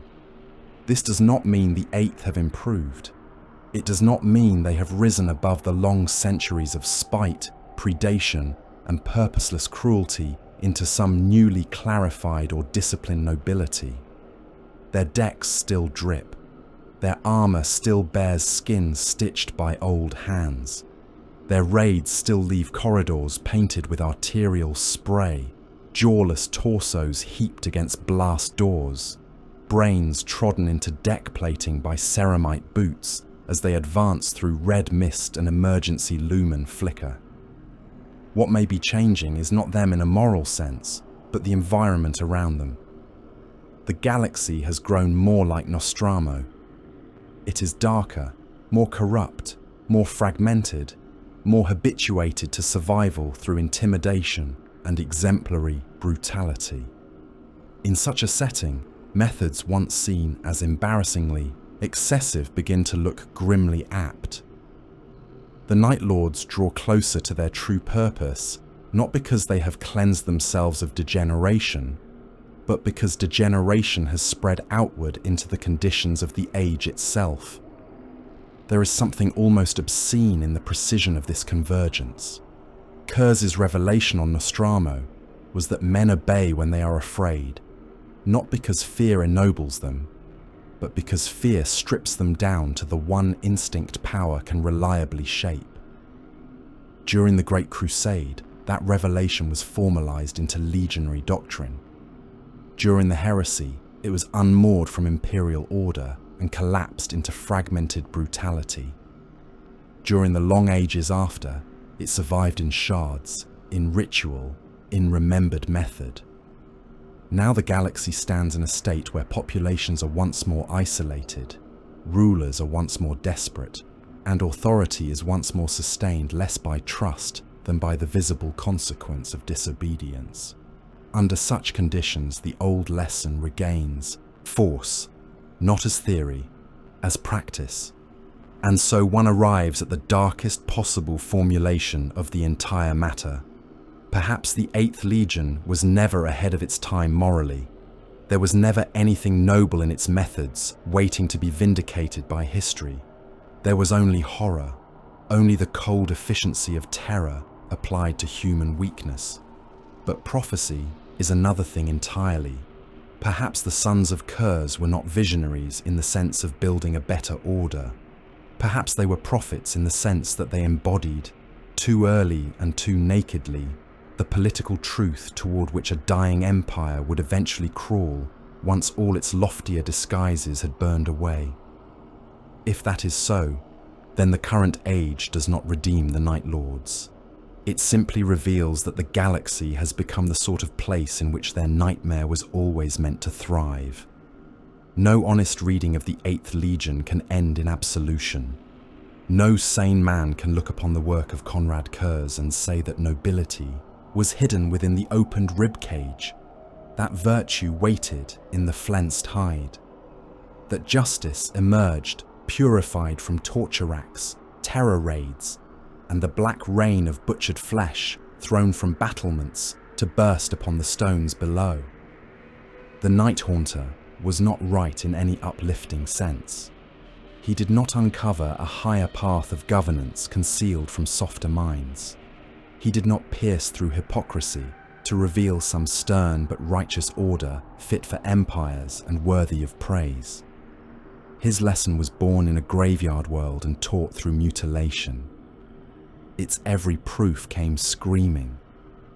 If there is any danger in what has been argued here, it lies not in granting him moral victory, but in recognizing how function can survive, even where morality has long since rotted away.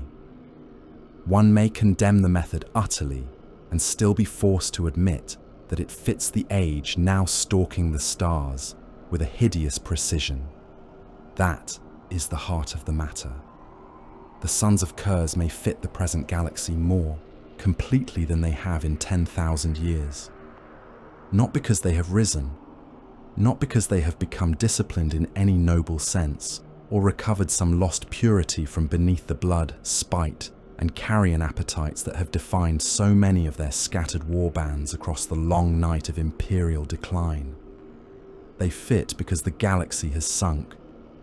The environment has changed around them until the old pattern of the Eighth, once half hidden by the larger machinery of the Great Crusade, and then distorted by the madness of the Heresy, stands revealed again with terrible clarity. The galaxy has become a place where fear travels faster than law, where punishment substitutes for legitimacy, where spectacle is often more persuasive than governance, and where the visible consequence of disobedience carries farther than any claim of common good. In such a place, the Night Lords do not appear redeemed. They appear intelligible. That intelligibility has a long and foul genealogy. It begins on Nostramo, in poisoned avenues and gang-ruled towers, where law existed only as the purchased costume of predation. There Curze learned what he would mistake for the fundamental truth of mankind. He learned no art of healing society, no faith in gradual reform, no belief that trust could be cultivated and protected into permanence. He learned instead that the guilty prosper when consequence is weak, that institutions become carrion when fear no longer animates them, and that a public atrocity can do the work of 1,000 private warnings. The revelation was savage and narrow, but it was real enough in the confines of that world to become a creed. Fear produces obedience, punishment produces memory, spectacle produces control. This was the original formula, and it did not need philosophy to survive because it could be demonstrated on any street corner with the right corpse hanging in the right place. Then came the Great Crusade, and with it the grim formalization of that private revelation into legionary doctrine. The Emperor's realm did not create the soul of the Eighth, it scaled it. Nostramo had taught one hunter to govern by dread. The Crusade gave that hunter a legion, fleets, compliance mandates, and entire civilizations, upon which to test whether terror could become policy. The answer, for a time, was yes. Worlds that would not listen to promises, listened to screams. Populations that would not submit to negotiation, submitted when their rulers were nailed in pieces above the gates. Entire continents were brought to heel by lessons written in blood so lavishly that memory itself became a weapon. Yet the contradiction was there from the first. The Imperium needed such methods while pretending to despise them. It required monsters to secure unity while speaking always of destiny and order. The Night Lords were useful because they were effective.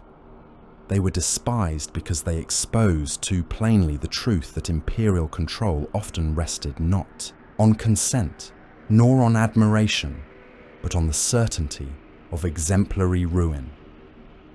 Then came the Heresy, and the whole diseased arrangement split open. The Great Rebellion did not invent the darkness of the Eighth. It stripped away its remaining frame. The same fear doctrine that had once operated beneath imperial sanction was left suddenly without the empire that had given it direction, however hypocritical. Terror no longer said obey this order and suffer if you resist. Increasingly, it said only suffer. The legions shattered morally and organisationally. Captains became princes of small atrocities. Warbands preserved methods, symbols and hatreds, but lost the larger political body those methods had once served. Curze himself, architect and saboteur alike, died and took with him the last central voice capable of defining what the Eighth was meant to be. What remained was inheritance in fragments. Some became opportunistic murderers in midnight armour, little more than reavers draped in old legitimacy. Others clung to harsher self-understandings, still believing terror could be more than indulgence, that it could still function as coercive logic in a universe built of lies and punishments. The Legion, as a unified body, died. The method lived on, and it is that persistence of method that matters most in the present. The event itself is never the only source of truth in this setting. Often, the clearer revelation lies in what remains afterward, in the scattered rituals, the survivor instincts, the broken continuities, the lingering way a doctrine keeps breathing long after the institution that first proclaimed it has been hacked to pieces and left for dead. The Night Lords in the current age are not important because they once sacked worlds in the name of Imperial compliance, nor merely because they later preyed upon the weak as raiders, prophets, and carrion lords. They are important because the conditions of the wider galaxy now make their old grammar readable again. One does not need a proclamation from a Primarch to see it. One only needs to observe the shape of the age and note which kinds of power flourish within it. And what is that age if not one of fear, trauma, administrative collapse, and bludgeoned myth? Whole sectors live on fumes, superstition, and ration terror. Hive worlds are ruled by governors who stage public punishments because they lack the strength for subtler forms of command. The ecclesiarchy sanctifies suffering because suffering is the one thing the state can still guarantee in abundance. Commissars shoot the wavering, not just to maintain military discipline, but to preserve the idea that authority still possesses a hand steady enough to pull the trigger. Shrine worlds process their dead in numbers beyond counting, while preachers promise meaning to populations, otherwise certain that they are merely meat-fed into a machine too large and too damaged to care. Every frontier is unstable. Every supply line is vulnerable. Every local command must improvise, terrify, and mythologize itself or risk immediate collapse. The civilization of the current millennium is not one of ordered reason. It is one of managed panic. In such a civilization, the Eighth Legion is no longer an incomprehensible aberration from a darker past. It is a reflection, sharpened to cruelty, of truths the wider Imperium increasingly lives by, while refusing to name them. That is why the final interpretive question cannot be avoided. Did the Night Lords lose their purpose? Or did the galaxy simply require millennia to become the sort of place in which that purpose would once again make sense? To ask the question is not to praise them.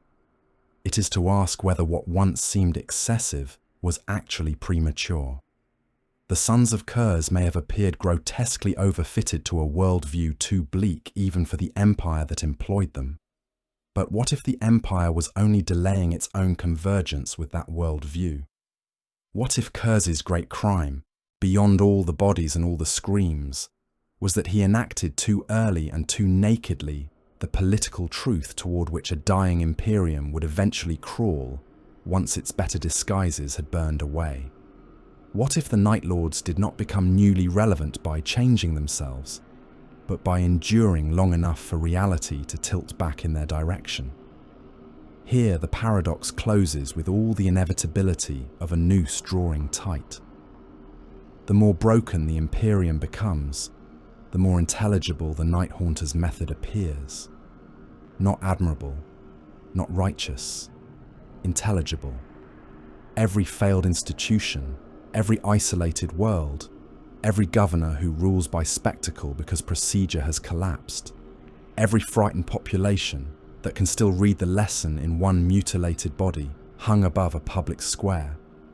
All of these things make Curze's old revelation easier to understand and harder to dismiss as the madness of a single poisoned sun. He was mad. That remains true. He mistook terror for final, truth because terror was the language of the world that made him. Yet the galaxy has become so ravaged, so fragmented, so accustomed to obedience through dread, that the distance between his madness and the prevailing logic of survival has narrowed to something almost unbearable. This leaves room still for the future, and that room is perhaps the darkest part of all. For if the eighth has not wholly died, if prophetic succession yet matters, if names like Talos and Desimus suggest not simply memory, but transmission, then the story is not over. A shattered legion does not need perfect reunion to become dangerous in an old and recognizable way. It needs only a sufficient convergence of fragment, omen, grievance, and method. The possibility of resurgence does not require parade ground order beneath restored banners. It requires only enough sons of Curze to remember that fear can govern, that punishment can instruct, that spectacle can conquer where occupation cannot, and that a galaxy of isolated worlds may be more vulnerable to such lessons now than at any point since the first compliance fleets darkened the stars. Should prophetic continuity harden into action, should scattered warbands begin again to move with shared purpose, rather than merely shared aesthetics, then what returns may not be the Eighth Legion as it once pretended to be, but something in some ways closer to what it always was beneath the pretense. And so there can be no redemption here, only recognition. No cleansing of the past, only the grim admission that some nightmares do not fade when an age denounces them. They wait. They endure in fragments, in ritual, in memory, in inherited spite, in the practical lessons of old atrocities, and in the brutal utility of methods no civilized order wishes to admit it understands. The Night Lords may never become what they once claimed to be in the speeches of empire and the rhetoric of compliance. They may never again be a proper legion, nor a coherent instrument of anything one could safely call law. But as the stars grow darker, as authority grows more frightened, and as whole populations relearn the ancient habit of obedience through terror, the sons of the Night Haunter stand nearer than they have in ages to the one truth their father carved into them with blood-wet hands. They may never become what they once pretended to be, but they may be nearer than ever to what they were always made for.